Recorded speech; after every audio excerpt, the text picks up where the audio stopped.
warahmatullahi wabarakatuh. Halo, apa kabar semuanya? Hari ini kita akan belajar terkait pelaku ekonomi. Untuk materi apa saja yang akan kita pelajari ada 3. Yang pertama yaitu apa itu pelaku ekonomi. Yang kedua yaitu peran pelaku ekonomi, dan yang ketiga yaitu circular flow diagram. Jadi, mari kita mulai pembelajaran hari ini. Hai semuanya. Jadi benar sekali ya yang sudah disampaikan oleh Kak Cici tadi. Kita akan membahas mengenai pelaku ekonomi, peran pelaku ekonomi, dan juga circular flow diagram. Nah, sebelum kita memasuki ke materi, kita akan bahas dulu, apa sih itu pelaku ekonomi?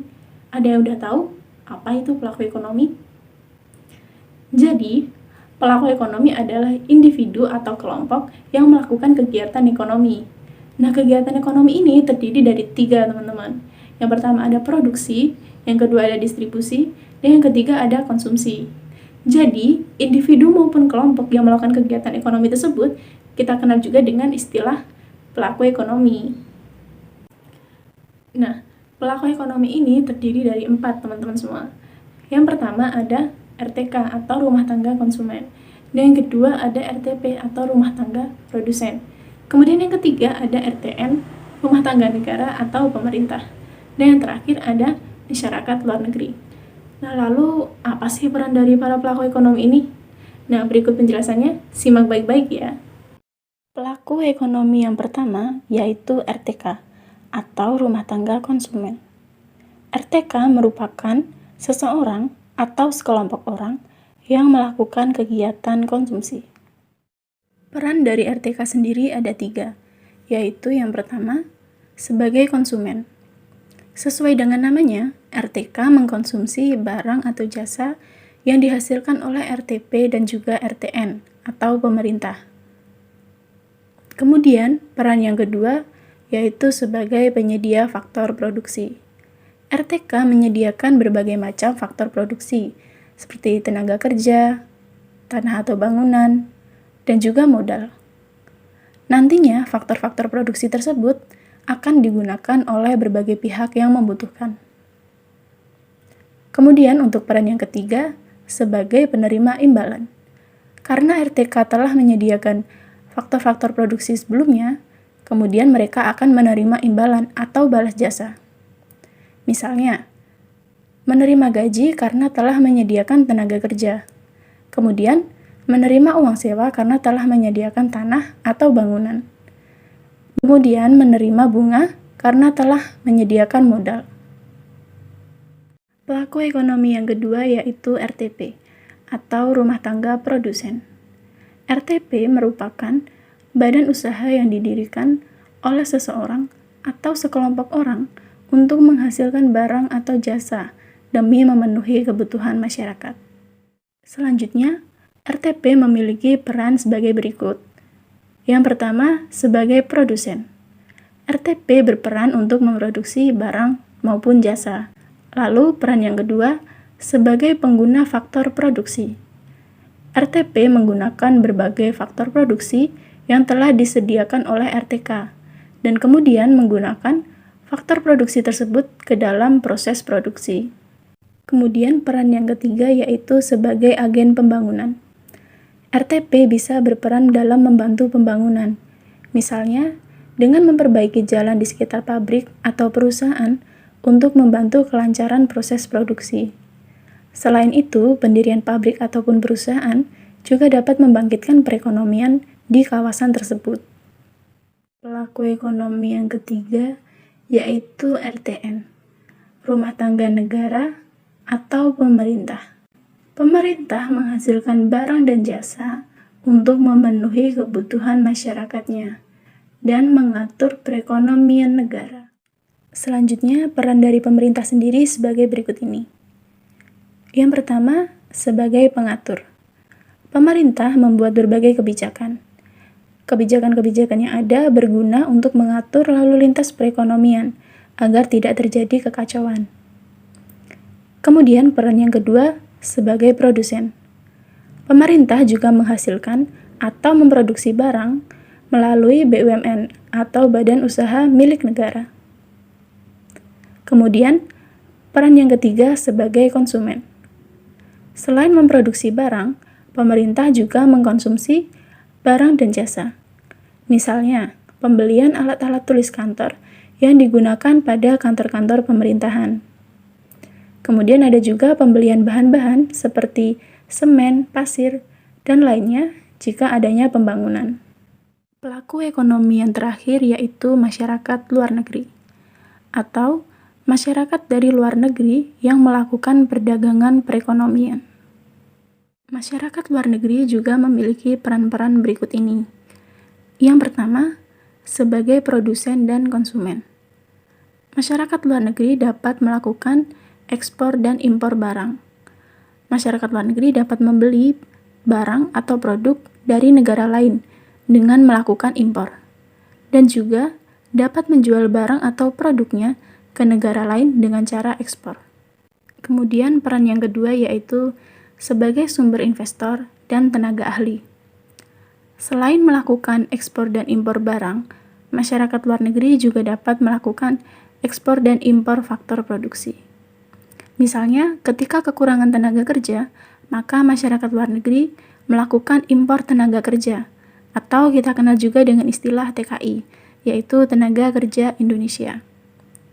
Kemudian, jika masyarakat luar negeri kelebihan faktor produksi, mereka dapat mengekspor faktor produksinya ke luar negeri, atau kita kenal juga dengan istilah TKA, Tenaga Kerja Asing.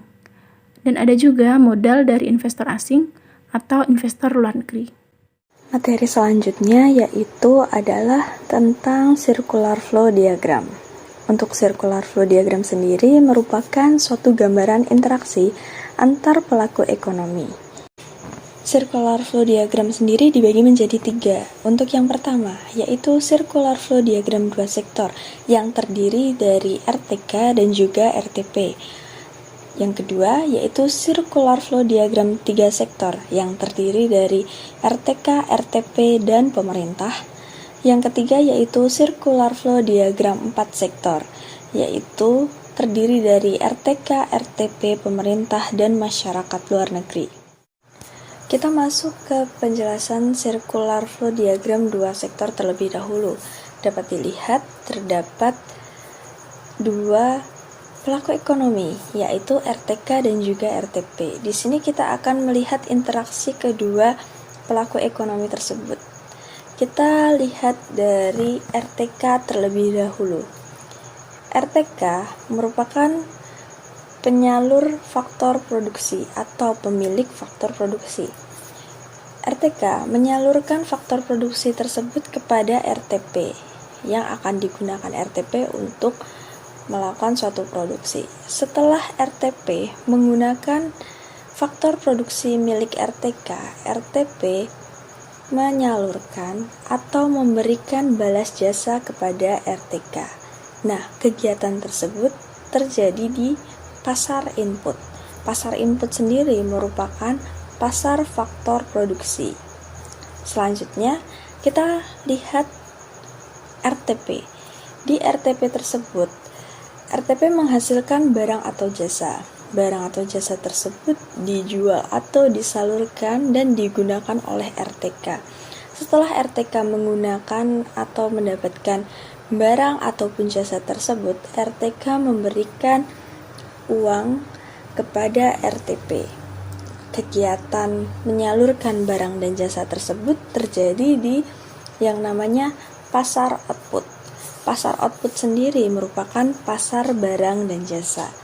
Jadi secara keseluruhan dilihat dari diagram tersebut merupakan circular flow diagram 2 sektor. Selanjutnya kita masuk ke pembahasan circular flow diagram 3 sektor.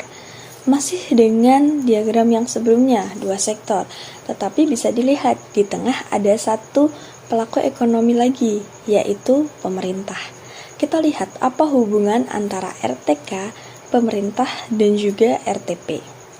Yang pertama, bisa kita lihat hubungan pemerintah dengan RTK maupun RTP. Pemerintah memberikan subsidi kepada baik itu kepada RTK maupun RTP. Selain itu, RTP dan juga RTK mempunyai kewajiban untuk membayar pajak kepada pemerintah. Subsidi dan pajak tersebut merupakan hubungan langsung antara RTK dengan RTP. Namun, selain itu, pemerintah juga punya peran yang lain jika kita lihat dari pasar input. Seperti yang kita ketahui, RTK merupakan penghasil faktor produksi. Tidak hanya RTP yang menggunakan faktor produksi tersebut, tetapi pemerintah juga menggunakan faktor produksi tersebut. Setelah pemerintah menggunakan faktor produksi tersebut, pemerintah akan memberikan balas jasa kepada RTK. Nah, kegiatan tersebut terjadi di pasar input. Untuk di pasar output sendiri, pemerintah punya dua peran. Pemerintah yaitu sebagai penghasil barang atau jasa, sekaligus pengguna barang atau jasa. Bisa kita lihat, yang pertama, pemerintah sebagai penghasil barang atau jasa. Itu bisa kita lihat salah satunya di peran BUMN. Setelah pemerintah menghasilkan barang atau jasa, masuk nih ke pasar output. Setelah masuk ke pasar output, barang tersebut akan digunakan oleh RTK maupun RTP, dan nanti RTK atau RTP memberikan balas jasa. Selain itu, pemerintah juga menggunakan barang atau jasa yang dihasilkan oleh RTP. RTP sebelumnya kan menghasilkan barang atau jasa. Nah, pemerintah juga menggunakannya lalu mengembalikan dengan balasan berupa uang. Jadi, bisa dilihat pada gambar tersebut adalah circular flow diagram 3 sektor yang terdiri dari RTK, pemerintah, dan juga RTP. Selanjutnya kita akan masuk ke circular flow diagram 4 sektor. Pada circular flow diagram 4 sektor ini terdiri dari 4 pelaku ekonomi, yaitu RTP, RTK, pemerintah, dan ditambah satu lagi yaitu masyarakat luar negeri.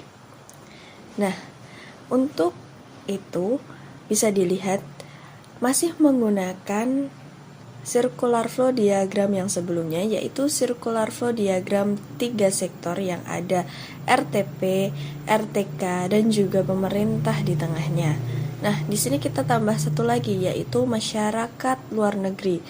Hubungan dari masyarakat luar negeri ini sendiri di pasar input bisa kita lihat, yaitu terdapat impor faktor produksi dan juga ekspor faktor produksi. Karena yang kita tahu di pasar input sendiri terjadi hubungan pada faktor produksi.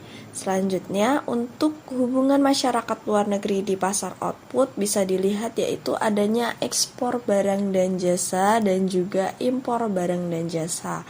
Seperti yang kita ketahui, pasar output merupakan pasarnya barang dan jasa.